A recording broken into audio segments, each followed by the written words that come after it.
let's just get right into it. Let's just get into the main monologue that I really wanted to talk to everyone about, because even though we're seeing a lot of negative comments about 2018, especially in the Twitterverse, in all actuality, 2018 was an amazing year, even by the record books, even by the statistics. Violent crimes, prison rates went down dramatically.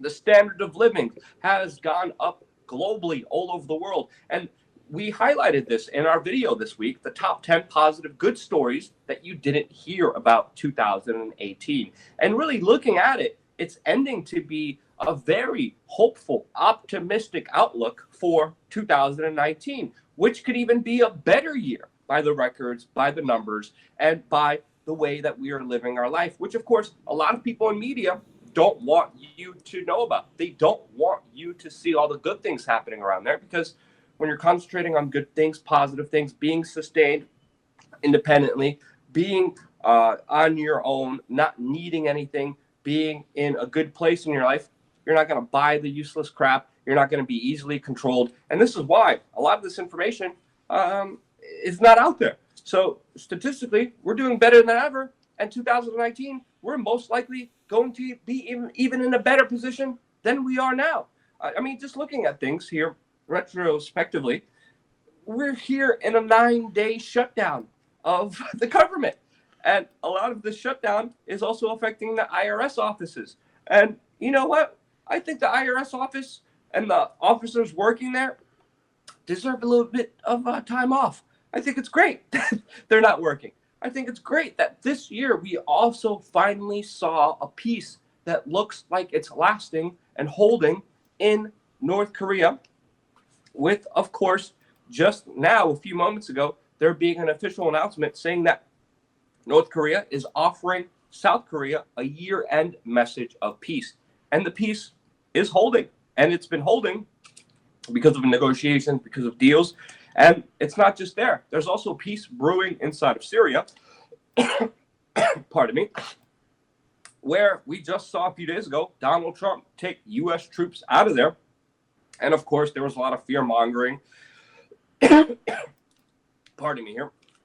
Still, again, recovering from the sickness. In Syria, where literally a lot of people were fear mongering that there was going to be a bigger bloodbath in that country between the Turks and the Kurds. We always had our eye on that situation, told you there could have been a greater deal made here with Donald Trump, Turkey, and Syria. And it looks like the peace is holding and that there won't be a bloodbath inside of Syria, as this week we found out that the Syrian government has moved in to the Kurdish-controlled areas, with the Kurds asking them to be there, preventing, of course, Turkey from invading that country and creating a bigger bloodbath where the U.S. troops are withdrawing from. And of course, some deep state operatives, some neocons are frustrated that the Kurds are inviting the Syrian government and their forces onto their kind of territory. But overall, this is an amazing development that's going to bring more peace to the area and less war, less bloodshed, and something that is really moving forward in the right positive direction.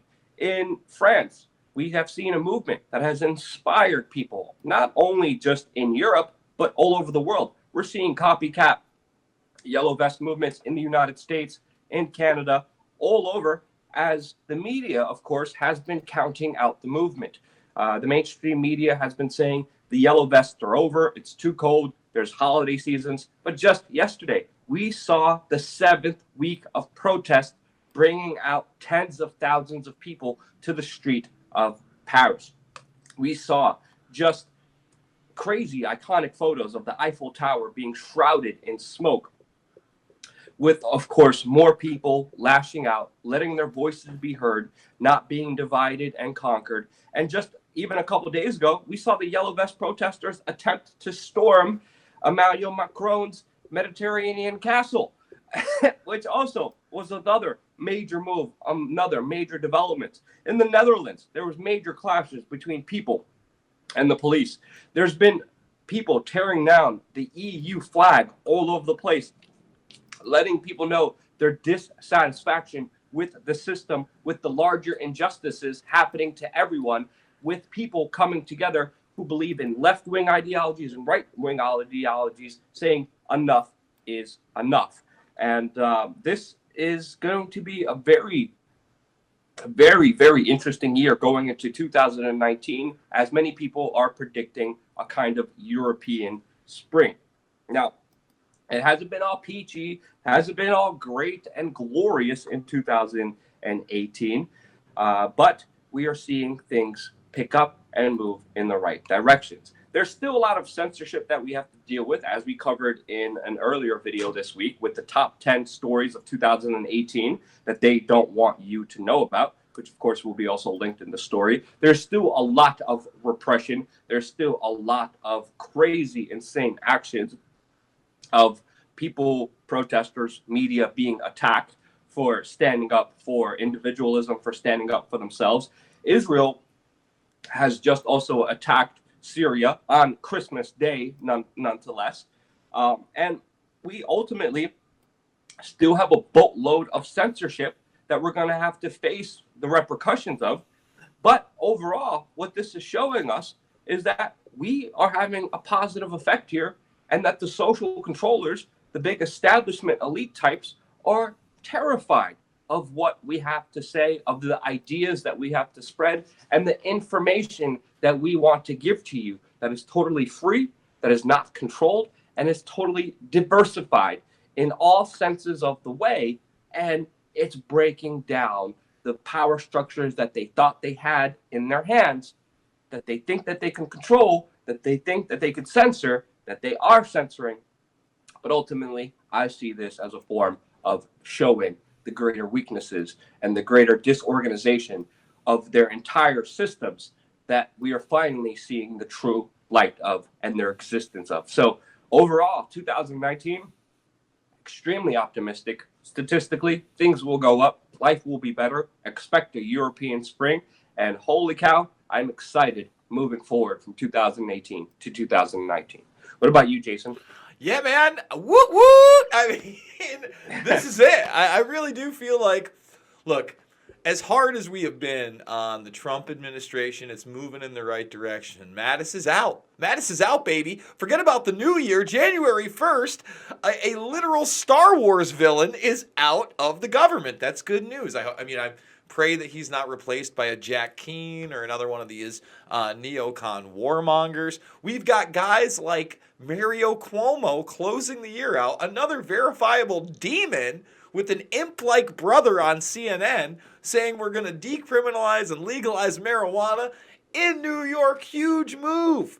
And now, Luke, the two bigger stories, the ones that actually matter, is this Me Too movement ever so slightly. Ever so slightly. I don't want to push it too hard, but it has gone forward into the recognition that there are pedophiles out there. And that was one of the bigger positive stories. That thing that Jeffrey Epstein had to sign, that statement where he said that he had falsified information about that lawyer and brought up a false suit. And the man representing all of these different women that have accused me of abusing them as youngsters never told a lie. And it was me who was lying. That was huge. And even Slate, you want to check this article out. This is 2 days ago. I guess 3 days ago now, but I saw it 2 days ago. In a year full of heinous men, Jeffrey Epstein still managed to be shocking.